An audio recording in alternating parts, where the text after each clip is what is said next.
Bom dia, galera, tudo bem com vocês? Na aula de hoje, nós faremos os exercícios das páginas 50 e 52 da apostila. Pausem o vídeo, abram a apostila e acompanhem a explicação. Número 1. A canção Planeta Água, de Guilherme Arantes, já se tornou um ícone da importância da água para o nosso planeta. Analise atentamente um trecho da canção. Planeta Água. Água que nasce na fonte serena do mundo, águas escuras dos rios que levam a fertilidade ao sertão, águas que banham aldeias e matam a sede da população. Agora, resolva as questões a seguir com base nos seus conhecimentos e na análise do trecho da letra da canção. Letra A, diz assim: escreva uma das importâncias da água para os seres vivos citadas na canção. Então, aqui fala da necessidade que os seres vivos têm de matar a sede, né? Então, serve para que eles bebam essa água para matar a sede, e também servem para a fertilidade do solo. Lembrem que sem a água, esse solo vai ficar escasso, né, com pouca água, e com isso vai diminuir a quantidade de espécies. Quanto maior a quantidade de água, a disponibilidade de água, maior a quantidade de espécies naquela região. Então, na letra A, vocês podem citar lá para matar a sede e para fertilizar o solo. Letra B. Qual é o nome dado à camada da Terra no qual estão as águas? E cite exemplos próximos da região onde você mora que fazem parte dessa camada. Então, lembre que a camada de água da Terra é chamada de hidrosfera, tá? Então, completem lá. E onde que nós encontramos água na nossa região? Nos rios, nos lagos, nas cachoeiras. Então, vocês vão completar lá na nossa região onde que nós encontramos água. Número 2. Qual é a importância da atmosfera terrestre para a manutenção de vida do planeta?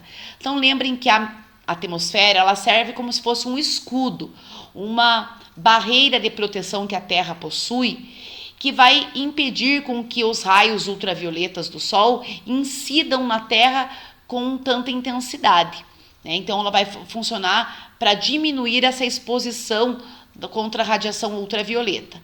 É nela também que nós encontramos os gases utilizados no processo de respiração, como é o caso do gás oxigênio. É na camada da atmosfera, na primeira camada da atmosfera, que nós encontramos o gás que nós, seres vivos, dependemos para a nossa respiração. Essa camada também faz um controle da temperatura do planeta Terra. Então, os principais fatores são esses, né? Manter a temperatura do planeta Terra, a disposição de gases que são utilizados na respiração. Lembrem que o gás que está em maior quantidade é o gás nitrogênio, que é utilizado por várias algas, por várias plantas, no processo de respiração celular dessas plantas. Nós, seres vivos, utilizamos o gás oxigênio, que também está presente na atmosfera, tá?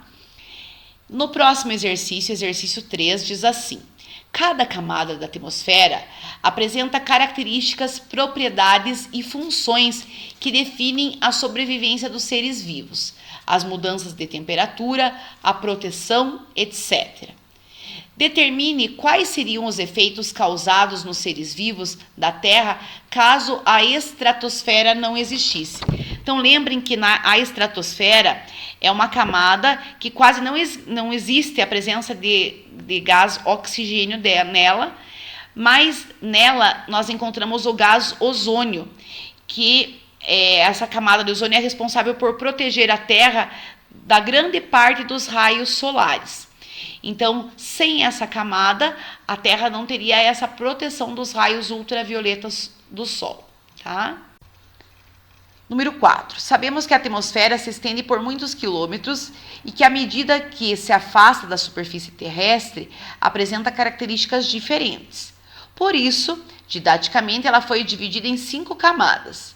Sobre esse assunto, analise as afirmações a seguir e indique o nome da camada da atmosfera correspondente. Nós estudamos na última aula as 5 camadas: a troposfera, a estratosfera, a mesosfera, a termosfera e a exosfera. Letra A. Camada onde ocorre a propagação das ondas de rádio. Então, lembre que nessa camada, que é chamada de termosfera, a radiação ultravioleta do Sol é intensa e a temperatura é mais alta do que nas outras regiões. Então, nós dizemos que nessa camada a temperatura é mais alta. E é onde ocorrem as propagações das ondas de rádio. Letra B. Camada com temperatura muito baixa, onde os meteoros se incendeiam. Então, a camada que apresenta a temperatura mais baixa é na mesosfera. Isso ocorre porque há poucas nuvens para absorver, né, essa temperatura. É nessa camada que os meteoros se incendeiam e formam as estrelas cadentes. Letra C. Contém a camada de ozônio. A camada de ozônio é a camada que protege a Terra contra os raios ultravioletas do Sol, como se fosse um escudo, uma barreira. E essa camada está presente na estratosfera.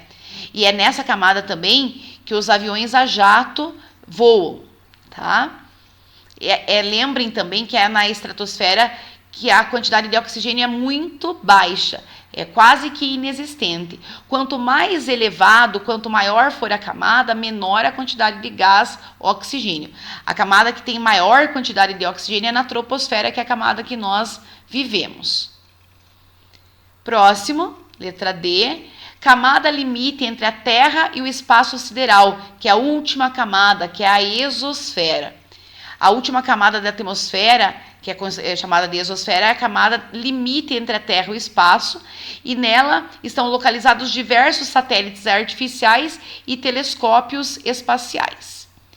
Na letra E, camada mais próxima da superfície terrestre, na qual ocorrem nuvens, tempestades, todos os fenômenos meteorológicos, né, ocorrem nessa camada que é chamada de troposfera, e é nela também que os aviões comerciais sobrevoam.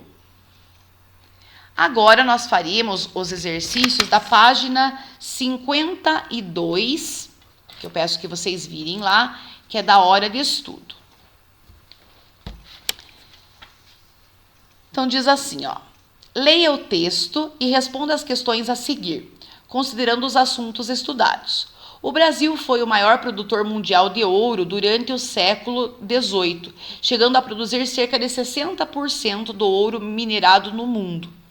Entre as várias minas da época, a de Morro Velho, no estado de Minas Gerais, foi uma das principais. Ela produziu mais de 570 toneladas de ouro e funcionou por 278 anos, encerrando suas atividades em outubro de 2003. Essa mina era dividida em dois blocos, a mina velha, até 518 metros, e a mina grande, de 518 a 2.453 metros. Letra A. De que camada da Terra o ouro é extraído? Então, o ouro é extraído, e outros minerais, né, são extraídos da crosta terrestre. Então, aqui na letra A, crosta terrestre. Letra B. Por volta de que ano a mina de Morro Velho começou a ser explorada? Então, fazendo aqui uma diminuição, né, uma subtração, nós vamos pegar aqui 2003, diminuindo 278 anos, então 2003 menos 278, dará 1725. Então, foi por volta do ano de 1725. Letra C. Admitindo que atualmente 1 grama de ouro tenha o valor de R$ 135, quanto valeria ao todo o ouro extraído na mina de Morro Velho?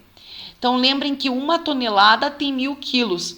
E dizia aqui no texto, que foram extraídos 570 toneladas, mais ou menos, né? Então, se 1 tonelada tem 1.000 quilos, 500 toneladas, eu teria que pegar 570 vezes 1.000. Quando nós multiplicamos por 1.000, nós aumentamos 3 zeros, então daria 570.000 quilos. Transformando para grama, já que aqui o peso está em grama, né? 1 quilo tem 1.000 gramas. Então, transformando aqui para gramas, eu teria que multiplicar novamente por 1.000. Então, eu teria que acrescentar 3 zeros nesse valor. Então, daria 570 milhões de gramas. Multiplicando esse valor por R$ 135, daria 76 bilhões 950 milhões de reais. Letra D. Na região de Nova Lima, onde se situa a mina, o grau geotérmico é de 1 grau Celsius a cada 55 metros de profundidade. Considerando que a parte mais profunda da mina seja 2.453 metros, qual a temperatura aproximada nessa região se a temperatura ambiente for de 20 graus? Então, a cada 55 metros, a temperatura vai aumentar 1 grau. Então, eu teria que ver quantas vezes o 55 cabe dentro de 2.453. Então, dividindo 2.453 por 55 dá aproximadamente 44, ou seja, daria 44 vezes os 55 dentro desse valor. Então, eu teria que aumentar 44 graus, né? Porque a cada 55 metros aumenta 1 grau. Então, aumentando 44 graus, a temperatura ficaria, né, já que a temperatura ambiente é de 20 graus, daria 20 mais 44, daria 64 graus. Número 2. Os seres humanos sempre tiveram muita curiosidade sobre os processos que acontecem no interior da Terra. Entre os séculos 17 e 18 ocorreu um certo avanço sobre o conhecimento da Terra. Entretanto, no final desse período, acreditava-se ainda que seu interior era constituído por inúmeros túneis conectados entre si a câmeras preenchidas com os materiais expelidos pelos vulcões. Tomando como base seus estudos sobre a estrutura da Terra, então vamos lembrar aqui das camadas da Terra, do núcleo, do manto, da crosta. Lembrem que o núcleo é dividido em duas partes, né? O núcleo interno e o núcleo externo, e o manto inferior e o manto superior, que está mais próximo da crosta, tá? Descreva o interior do planeta de acordo com os conhecimentos atuais. Então, vocês vão descrever aqui como que é o interior do planeta Terra. Então, vocês podem escrever lá que a Terra é dividida em 3 camadas, né? O núcleo, o manto e a crosta terrestre, que é a parte superior. Vocês podem escrever aqui as divisões do núcleo e as divisões do manto também, tá? Se for necessário, pausem o vídeo, façam as anotações antes de ir para o próximo exercício. Número 3. No século XVIII, alguns autores escreveram sobre peixes petrificados, ou seja, que viraram rocha, sugerindo que eles poderiam ter se originado de ovos normais desenvolvidos na areia úmida, em vez de se desenvolverem na água. Explique qual é provavelmente a origem desses peixes petrificados. Então, aqui está falando dos fósseis, né? Como que ocorre a formação dos fósseis? Então, lembrem que os fósseis são encontrados nas rochas sedimentares. Quando um animal morre, antes que outros seres vivos comam ele, se alimentem dele, quando sobre ele são depositados sedimentos, várias camadas de sedimentos que vão ser compactadas e em seguida cimentadas, né, para formar a rocha, que vai dar origem a esse fóssil, tá? Então, a origem desses peixes é a formação de fósseis através de rochas sedimentares. Lembrem que os fósseis são encontrados em rochas sedimentares, que esses pequenos sedimentos são depositados sobre ele, várias camadas de sedimentos vão fazer a compactação, por último a cimentação, né? E como as rochas sedimentares se decompõem, esse ser vivo pode ser exposto, né, futuramente, certo? Então, eu quero que vocês completem esses exercícios e me enviem para que eu possa avistar. Então, vocês vão enviar a página 50 e a página 52. Se ficou qualquer dúvida, entrem em contato comigo. Um grande beijo e até a nossa próxima aula.